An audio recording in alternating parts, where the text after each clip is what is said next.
Today, I'm talking to Tim Schumacher, the man who almost bought my business. We'll be talking about private equity, what it takes to build a really good, sellable bootstrap business, what funding options exist, and what AI is going to do to the industry. This episode is sponsored by Acquire.com. More on that later. Now, here's Tim. Tim, it is really, really nice to meet you again. We have a history between the both of us, and it's been quite a pleasure to watch your journey over the last decade or so. It's been quite a while for you. You co-founded this amazing domain marketplace, SEDO, and there's IO2, the business behind Adblock Plus, and you were involved with Ecosia, and you were running SaaS Group, and so many more online businesses. You know what I wonder? Like, do you ever feel the desire to start your own small solopreneur SaaS business again, just for the raw joy of building? Well, funny that you asked that. And by the way, I mean, this is a podcast, but for those who are looking at the video, I think our t-shirts say it all. You're wearing a t-shirt that says building in public, and I'm wearing a t-shirt saying R, A-R-R. And I think that's the difference between people. There are people who are really great between 0 and 1. And I think you're one of those people, like really great, build an MVP, build something from scratch. And I've been there early. I've been a coder for the first 10 years, kind of between 14 and 24, maybe. But I discovered over the last decade, I would say, that I'm really good between 1 and 10 or 1 and 100, but not from 0 to 1. It's a very different skill set. And that's why I started SaaS Group, because there I take businesses who are already at 1 or 2 or something, but needs to be taken to the next level. And I still started something. I also started Climate Fund, which is essentially, we also build that from scratch. But to be honest, I couldn't imagine sitting down and coding a project really and getting it to the very, very initial phase. It's like, that's just not me. Oh, that's funny. Yeah, there was a talk at MicroConf just in Atlanta a couple of weeks ago about the different kinds of motivation between people. And some people really have this long-term vision. They really want to build something massive. They want to build something that impacts a lot of people. And then some people just want to tinker on their little projects, right? That's what they want to do. It's nice to see that we both have kind of similar trajectories, but very different ways of doing it. I really like this. And both is needed. I mean, Yes. for society to thrive, for entrepreneurial societies, you need both of those people. You need the builders and the scalers. And you accumulate these people, you gather them up, right? That's what SaaS Group does. Yeah. How has SaaS Group been doing? When we talked, for the last time, like we talked face to face, was actually in Berlin when I was still living there. Must have been like 2019, like early 2019. So it was right before Corona or a year before Corona. So it must be 5 years when we first met. Yeah. It's so long ago. It's crazy. So many things have happened along those lines. Like we were back. We can talk about this story kind of later if you want to, but I want to see, where has SaaS Group gone from those days when we were still chatting to today? Like, what has happened over the last 5 years for you guys? A lot has happened. I mean, back then we were just getting started.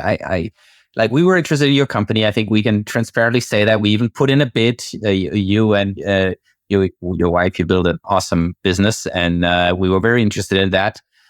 Put in a bid, and it probably would have been our second or third business, so very, very early. Now we have 20. With 20 SaaS businesses, we're at 60 million ARR. We've been all along the way. We've been acquiring businesses between 1 and 10 million in ARR. Always with the goal to taking it to the next level, keeping what's made the businesses great until then, but inject the things which were missing. That's our playbook. And of course, it sometimes works really, really well. And we've scaled businesses 5x over. Revenues went up from one business, for example, from 2 million to 10 million within 2 years. But we've also other businesses where it didn't work, where the revenue was totally flat, and we did a lot of good things, but it just didn't move the needle. But overall, I think the model has been working, and SaaS Group is now, 60 million in ARR, 300 people across 30 different countries, fully remote company, at very entrepreneurial, very operationally driven. We're not financially people, we're operators, and we like to build companies. That's awesome. And I looked into your portfolio because I wanted to see what was going on there. And I was kind of almost shocked in a very good way to see so many businesses that I have used in the past. I was just looking at like Tower as a tool that I regularly use. Pre-render was a tool that I used back in 2014 and 15 or something. Like I've been with these tools for a long while, and like rewardful tool like that. There's so many really, really interesting tools that are very developer centric in many ways too in the portfolio. A lot of developer tools, yeah. How intentional is that? Like how intentional is your portfolio allocation there? So we're kind of in between. We're opportunistic when good deals come up, but also we know what we know and what we don't know. And probably the two topics which we know best are developer tools and online marketing tools. Developer tools in particular, the background of my co-founder, my background is a bit more in online marketing, though that's what I gravitate to. Your business would have been an odd one out because we don't know much about education, yeah. But we know a bit about marketplaces, as you mentioned. I founded SEDO.com, the domain marketplace. So some of the dynamics of marketplaces when you have, in your case, teachers, students on the other side, and the SaaS tool in between. I like that logic a lot, but it would have been a bit more opportunistic. Developer tools are certainly one of our sweet spots. Yeah, that makes sense. And it usually makes sense to kind of go with what you really understand, right? It's just, you know what, like as a developer myself, building my own new company on the side, or I guess as a main thing right now, it really depends on how much time I spend any given week. I do use a lot of developer tools, but my usage of them has changed over the last couple of weeks or a couple of months, even with like, the advent of LLMs and AI and all these little, tools that all of a sudden make certain tasks that were just regular work, make them non-work. Like you just give a command and it happens. Do you see this affecting both your portfolio companies and companies in the field in general? Is AI something that you keep an eye on as a PE? Absolutely. I mean, that's probably the biggest shift since the advent of the internet, for better or worse. I think we've seen some areas where services are made redundant, where we're worried that it could change things. We have other services which suddenly become so much more valuable because we can inject AI into existing business models, and they're suddenly 10x more valuable because they're not, for example, providing information, but they're interpreting information, and they can replace entire departments. And so probably the people who are using them should be more worried than us. But of course, we're making a big push of injecting AI in all parts of the company, whether it's efficiency gains, whether it's in your business models, whether it's used as a funnel. So, for example, writing our own custom GPTs for the ChatGPT store. I think we should do more. We're still a very small team that does it. Plus, of course, a lot of the developers in the group who do it as a side thing. But we probably should double down on it a bit more. But as always, it's like so many things to do. Yeah, and everything changes like every 4 days, right? Right. Yeah. That's the other problem there. I do wonder though, and we talked about this earlier. There is platform risk in AI, right? There particularly if you use OpenAI like API systems, or if you use like the Anthropic stuff, Claude and whatnot, right? Like the moment you work on somebody else's platform, that is a risk for businesses. And for a company that wants to have a diverse portfolio, them all depending on the same platform is probably not the best idea. How do you deal with that? Well, tricky. I mean, one thing is using different tools. On the other side, it's just I think it's a risk we have to assume in certain areas. There's no way. I mean, it's a bit like getting traffic. Well, you depend on Google. It's like, okay, what's there to do is like you just make sure that you don't screw it up and you don't do any black hat SEO tactics, which can get you banned, and you do it. You play by the rules. And but yeah, that's a tricky business. I mean, that brings us, of course, to the question of the power of the big tech companies in society, and also how Europe is handling it versus the US versus Asia. That's probably be a separate topic, but yeah, that's of course I think every entrepreneur is rightfully worried about this because we're all dependent on big tech. And we've seen lots of cases where companies have been wiped out overnight, whether it's through regulation or through some change of some big tech company. Yeah. Yeah, you're right. Like there are so many threats, and you can't monitor them all. You can't monitor them all. We can do certain, and I think, and that maybe brings us also to one of the main topics of the podcast. On the exit question, as a portfolio company, if one of our companies goes bust, well, that would be great, but it's like we'd live on. As a founder, you usually have all your eggs in one basket. You have your net worth, big chunk usually at one company. And we know that makes founders nervous. They might have worked 4, 5, 6 years on a business. They've created something with millions of revenues, but not taking a lot out very often. And then it's like, okay, if that thing goes bust, that's tragic. Yeah, that's like over relying on kind of external technologies that then implode your business. Not a smart choice, but something like you said that you really don't have much of a choice of anymore because everybody else is also doing it, right? Like there's this kind of herd mentality of everything needs AI, that if you don't use it, your customers might go to the guy who promises something newfangled, even though it's just a ChatGPT wrapper inside of their business, right? So yeah, that's a risk. Let's talk exit. I like this idea. I like the idea of going a little bit into the meat of what acquisitions are all about, because a lot of listeners to this show are founders, either entrepreneurs just starting out or people on a journey to hopefully 1 million, 10 million in ARR. Wouldn't that be great for everybody here? So let's talk about I would like to hear the markers that you look for, like the success markers, or like the indicators of future success in a SaaS business, because that's what I always wondered about. Like, what does an acquirer think makes a business acquirable? Do you have a list of these? Like, do you probably have an internal playbook to go through, and obviously that's probably secret, but do you have something that you would give founders as kind of an indicator of what they should aspire to? Sure. Yeah, of course. I mean, at the end of the day, I think everybody looks for profitable growth at the end of the day.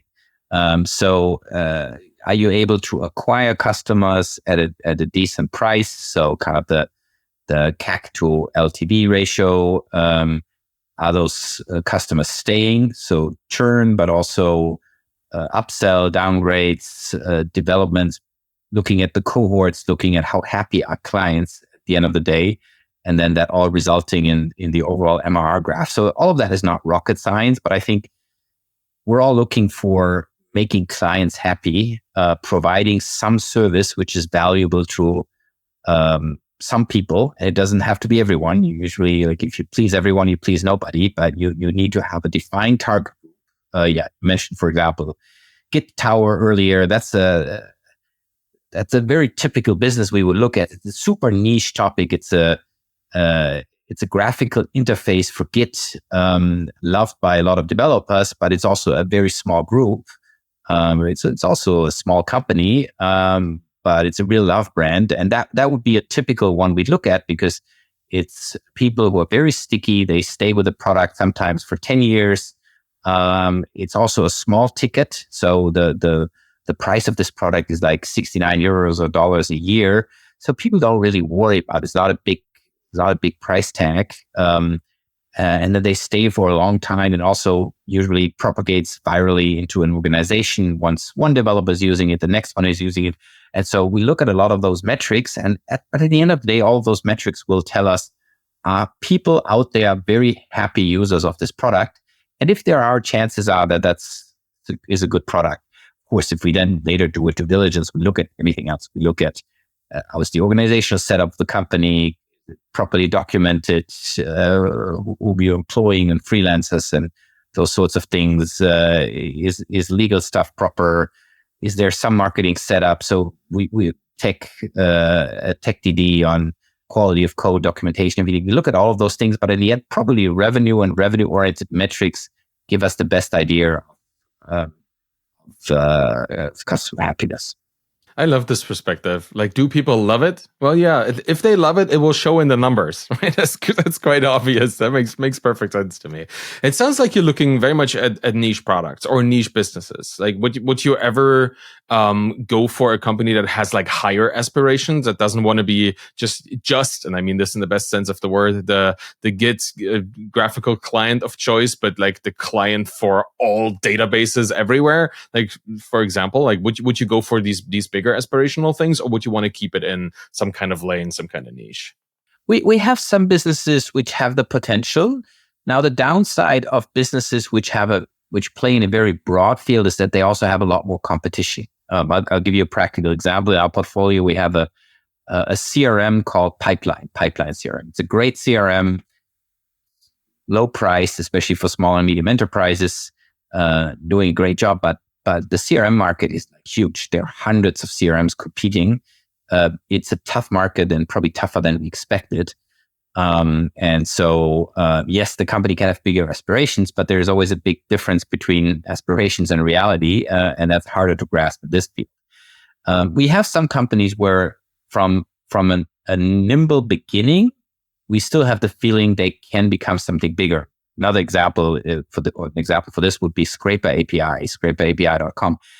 We loved it because it's basically it's providing scraping with an API. So it's a developer approach to scraping, very similar to what Stripe did for payment. And the company was also quite small when we bought it, but we really liked this super developer-focused approach. And there we have the feeling that can grow into something bigger, because getting data, access to data, packaging data in a way that people use it. And the internet is full of data, but it has to be delivered some form. That's a broader mission, and one where we can grow the company into. But also, the broader you get, the higher the competition. And we're not venture capital companies where we expect companies to be funded with tens or even hundreds of millions over the course of their lifetime to then become unicorns. No, we're big. We like the term bootstrapper mindset. And a bootstrapper mindset is kind of profitable growth. You only invest what you make, but that of course also limits growth a little bit. But we feel it's just a very healthy DNA of every company. Yeah, that sounds like, yeah, instead of going for the unicorn kind of hockey stick exit and all the complexity that comes with that, you really just want sustainable, revenue-focused growth. That sounds like a very approachable thing. I think this also attracts the right people, right? Both in the sense of the businesses that you can get to acquire, because there's like an alignment there, and I guess in the employees that you hire to work on these things. That's really cool. I would like to know like your hiring strategy, really. And again, you don't have to disclose everything, but when we sold our business, not to you, unfortunately, almost, we almost sold to you. We were using a technology that most people in the company we sold to didn't understand. Like we had Elixir as our base framework, right? Like it wasn't PHP, it wasn't Ruby, that's stuff that people would have known. It was something more niche. Would you acquire a company that has some kind of esoteric or obscure technology and then hire for that, or would that be a deterrent for you?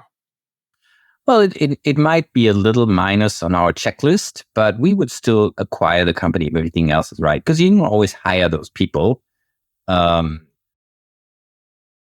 It's not a big problem. Sure, we love it if there's some standard stack. We also always have kind of a best practice tool set, but that's more for kind of the SaaS tools we use. So, for example, I don't know, we would always use UserSnap for UX research, and so we have a stack of things which we always use for everything. But when it comes to the actual programming languages of the tool itself, we're pretty flexible, and then we just hire the right people. That's cool. That is, I think, a great opportunity for people who are kind of more in these esoteric fields, right, as developers, to get into a bigger portfolio of interesting things and to get the synergy effects between different tools, which is really cool. And also, it's, I guess, good news kind of for people who have chosen a weird stack to start with, because that's the problem. And you mentioned this earlier, all your eggs are in this basket. and you're not going to refactor all of your code base just to make it sellable, right? So you have to, well, the question maybe I should ask you, what do you do to make your business more sellable? Even, or maybe it has an esoteric code situation, or maybe not, but what are the things that you expect in a business that comes to you, or that you find, that depending, what should they have ready to even continue the conversation? So, I mean, first of all, revenue growth is probably profitable revenue growth is the strongest component of all. Then you can look over a lot of other things. But sure, there are a lot of housekeeping things. You could sum them up under the term due diligence readiness. So you basically, as a founder, you get a DD list. You can find them on the web. It's like, what do acquirers look for? And then you go through the list, and it's like, it starts with HR. I don't know. Do the freelancers have IP assignments? Do have people proper employment and freelancer contracts and sign non-compete? So very, very basic stuff, which you can just do a little bit of housekeeping. And then it goes into tech, is like, are the licenses properly used? Is the code documented? Is the code quality modern? All of that. And you can work on all of those things. And interestingly, all of those things are stuff which you should do anyway on your path to growth. Because the larger you get, the more, you will have to make sure that all of those things are happening anyway. Yeah, you have to keep your house in order to be able to eventually put like a for sale sign in front of it, right? Nobody wants to buy a derelict house. That makes perfect sense. And I think the important part is to start early. Like I've always been trying to tell people, keep your accounts separate from the start, right? Like, don't have your financials like mired with your personal financials in your business, and don't log in with your personal email, those kind of things. You can start on day one effectively if you want to do it right.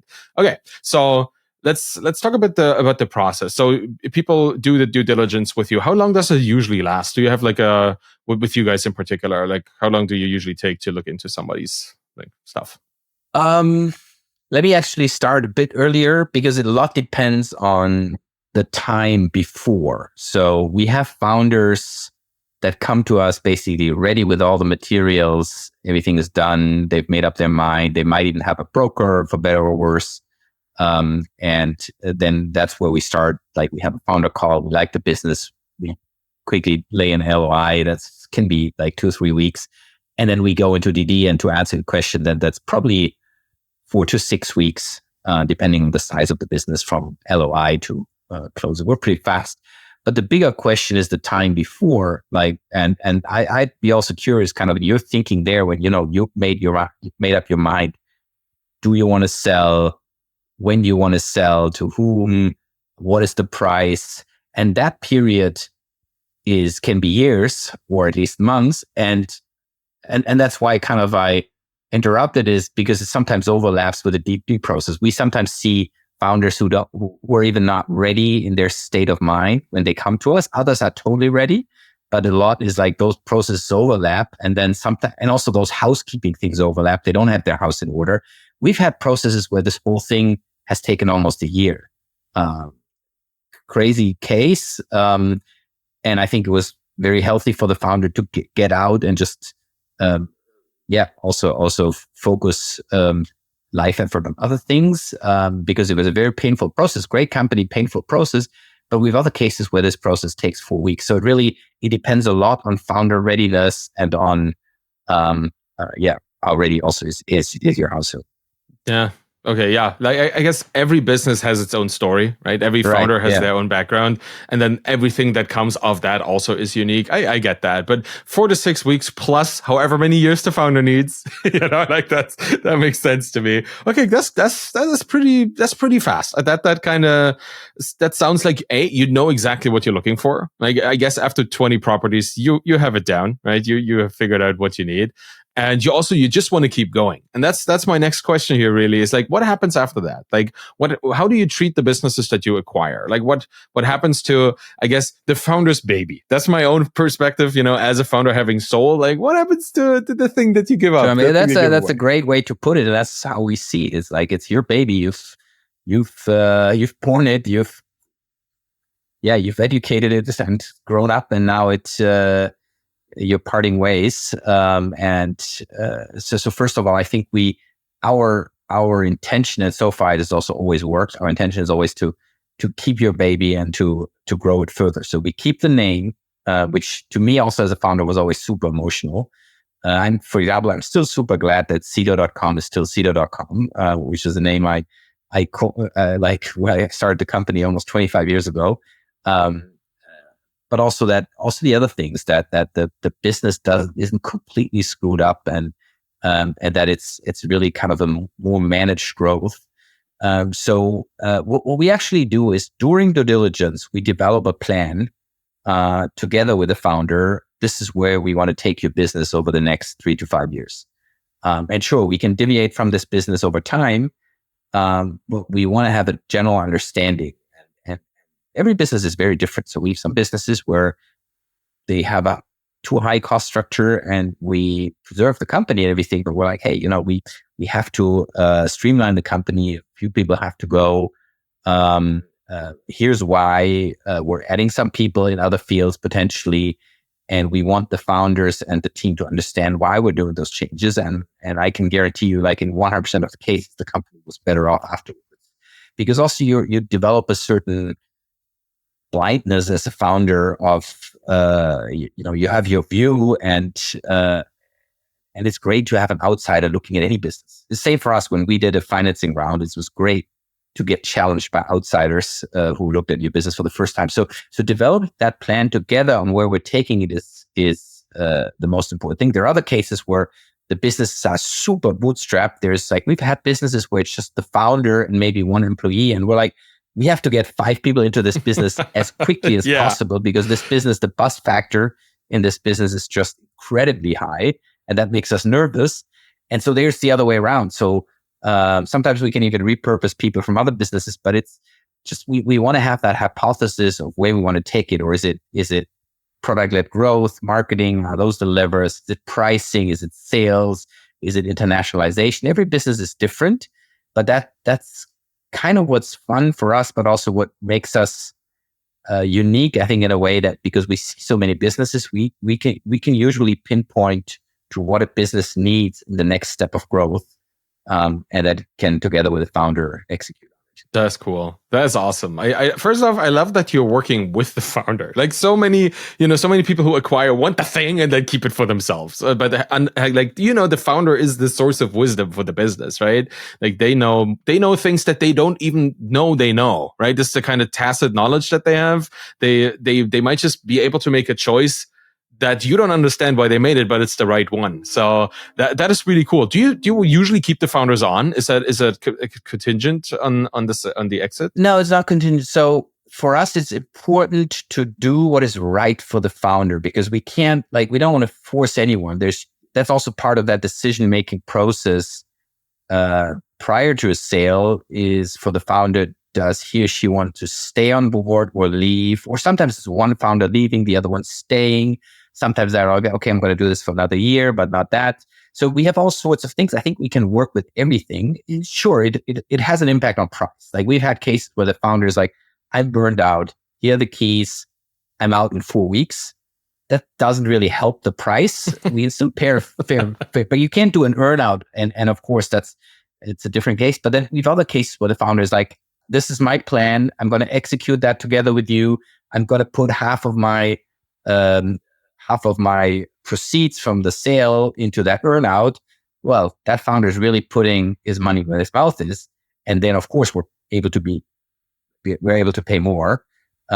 We can do everything and everything in between, and everything is fine. I think it's just important to be honest and be like, hey, what's my life goal? How does it fit into this? And also be frank. Not every founder should stay. We have had cases where the founder was the real bottleneck, where other people took over and they were just a lot more organized, and the founders are great in this 0.1 or maybe 0 to 0.5, but afterwards they were out of their comfort zone, and we could bring other people in who could manage the business much better than the founder. Not every founder is a great leader in the long run, and every case is a bit different. Was there ever a situation where you went into DD and you started talking to the founder and you noticed, oh no, we could never do this. We could not find the right people to do this, or they're doing it so weirdly that it wouldn't fit into our portfolio? Was it? Did Yeah, that we happen? have that. We have that. The cultural fit is important. So we have had deals where, like, after talking to the founders or even working with them for a little bit through the DD, we're like, this isn't going to work. Because like they're probably all good people, but they just don't fit into SaaS Group and how we view things, and it would be a constant battle. And then my strong opinion is you should rather abandon any acquisition if there's no cultural fit. Yeah, for sure. Yeah, because it's also not fair to the founder, right? So you don't want to It's not pressure fair. them. No, both sides aren't happy. And I think that was one of the reasons why we were attracted to your business. Even if the topic was a little bit odd, I think as people, you're great. Like you would have, like there was an instant fit. Yeah, that's true. On the cultural side, and I think very often that's more important than everything else, because you can pivot a business and you can move things around as long as founders and investors see eye to eye. Yeah, and talking about investors, that's one more thing I wanted to talk to you about, because I thought over the last couple of weeks we had on Twitter and me personally several conversations around like early stage non-venture but still significant investment in bootstrap companies. Let's just say this, right? So I have a deal with the people at the Company Fund, so I'm now both like in the fund as a business, and I'm an investor in the fund itself, which is kind of weird, but investing in myself, that's what they always say, right? So. But that is kind of, it's not VC money. It's not an investment that expects like the hypergrowth kind of stuff. So that's my personal situation. And I see a lot of founders out there looking for similar things, looking for some kind of angel funding maybe, or funding that is Bootstrapper compatible. Two questions. First off, what do you think about this kind of stuff? And two, how does this affect if you're looking into acquiring a business that has potentially this kind of funding already? Because funding makes stuff harder, right? Like bootstrapping is great. You know exactly what's in the bank account. But if there's some other party involved, like how do you think about this as a potential acquisition target? Yeah, no, I mean, it can make the exit process harder. I mean, we had cases where the founders were like, hey, yeah, they want to exit. There were maybe one or two other investors who wanted to exit, but there was one investor with enough shares who was able to block it, and it didn't happen. So you have to align the stakes much more, which is a different skill set. And so to your story, Calm, for example, this type of angel-like long-term money, I love it. I love that model. It's great. I think the market really needs that, because there's a real void between what no money is and angel money, but then also VC money on the other side. Because the VC money, don't get me wrong, is very much needed. I mean, yeah. Sure. As one project, I even run a VC myself, which is maybe a bit ironic, but it's in climate tech, which is my other passion. And there, we need huge amounts of money to decarbonize our economy. This is not software. A lot of those things are huge facilities. You need hundreds of millions. It's a very different field. VCs are very much needed. We need even more money, in particular in Europe. US is especially with the IRA under Biden, is a lot better off in this field. But we need a lot more money in this. You can't bootstrap your company. It just doesn't work. In SaaS, it's a different thing. You can bootstrap a company. It's a very conscious choice. Also, conscious choice what you are as a founder. Is like, what's your appetite for risk, for example, as a founder? What is your appetite for hypergrowth, for also dealing with VCs as stakeholders? And they're really those vehicles like Calm, they play a really important role, and I think it's great. So also to your question, if we look into a business and there's one of those knowledgeable investors in there, it would be positive for us, because they don't mind an exit. I think it's great. It's more problematic if there are VCs in there where it's not aligned with the founders, and then it often creates a conflict. Sometimes the conflict is good because it gives them the motivation to then sell, but also we've seen that motivation to destroy companies, and at the end, nobody ended up getting any money. So classic prisoner's dilemma. That is bad, but Calm would be a good example, and I think there should be more out there doing this type of financing. Yeah, I would wish for that too. There are a lot of founders out there who could use it, and if it is a green flag for you guys, then why would it not be a good idea to at least consider it, right? Like that's always the thing with these kind of things. You never have to do it, but it's good to think about. Wow. Well, like if this was not a glowing endorsement of bootstrapping, I don't know what. Like that is really, really cool. And I love this because you guys have bootstrapper mindset applied internally and you want to see it externally. I think you're very much in alignment with what I believe and with probably what every single listener and viewer of this show believes. Like that we can do it ourselves with a little help from our friends, but they are actually our friends, right? That's the idea, right? It's a community driven effort. That's so cool, man. Where can people find out more about you personally and SaaS Group? Where can people pitch their businesses? That's that's the question for real. Yeah, so SaaS Group. First of all, my email also very simple: tim@saas.group. You can also ping me on LinkedIn. Also with that email. Those are basically the main venues. Used to be a bit more on X when it was still Twitter, but not much more. So LinkedIn or email is pretty much the best way to go. Cool. I'll be putting that in the show notes. And yeah, isn't it sad? Like we used to chat on Twitter back in the day, and now we don't.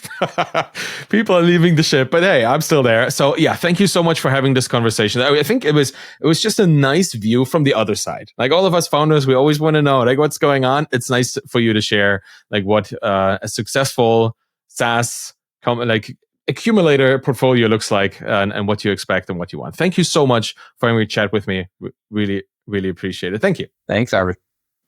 And that's it for today. I will now briefly thank my sponsor, Acquire.com. Imagine this. You're a founder who's built a really solid SaaS product. You acquired all those customers and everything is generating really consistent monthly recurring revenue. That's the dream of every SaaS founder, right? Problem is, you're not growing for whatever reason. Maybe it's lack of skill or lack of focus or lack of interest. You don't know. You just feel stuck in your business with your business. What should you do? Well, the story that I would like to hear is that you buckled down, you reignited the fire, and you started working on the business, not just in the business. And all those things you did, like audience building and marketing and sales and outreach, they really helped you to go down this road, 6 months down the road, making all that money. You tripled your revenue and you have this hyper successful business. That is the dream. The reality, unfortunately, is not as simple as this. And the situation that you might find yourself in is looking different for every single founder who's facing this crossroad. This problem is common, but it looks different every time. But what doesn't look different every time is the story that here it just ends up being one of inaction and stagnation, because the business becomes less and less valuable over time and then eventually completely worthless if you don't do anything. So if you find yourself here already at this point, or you think your story is likely headed down a similar road, I would consider a third option, and that is selling your business on Acquire.com. Because you capitalizing on the value of your time today is a pretty smart move. It's certainly better than not doing anything. And Acquire.com is free to list. They've helped hundreds of founders already. Just go check it out at try.acquire.com/Arvid, me, and see for yourself if this is the right option for you, your business at this time. You might just want to wait a bit and see if it works out half a year from now or a year from now. Just check it out. It's always good to be in the know. Thank you for listening to The Bootstrap Founder today. I really appreciate that. You can find me on Twitter at AvidKahl, ARVIDKAHL, and you find my books and my Twitter course there too. If you want to support me and this show, please subscribe to my YouTube channel, get the podcast in your podcast player of choice, whatever that might be. Do let me know. It would be interesting to see. And leave a rating and a review by going to ratethispodcast.com/founder. It really makes a big difference if you show up there, because then this podcast shows up in other people's feeds. And that's, I think, where we all would like it to be, just helping other people learn and see and understand new things. Any of this will help the show. I really appreciate it. Thank you so much for listening. Have a wonderful day, and bye-bye.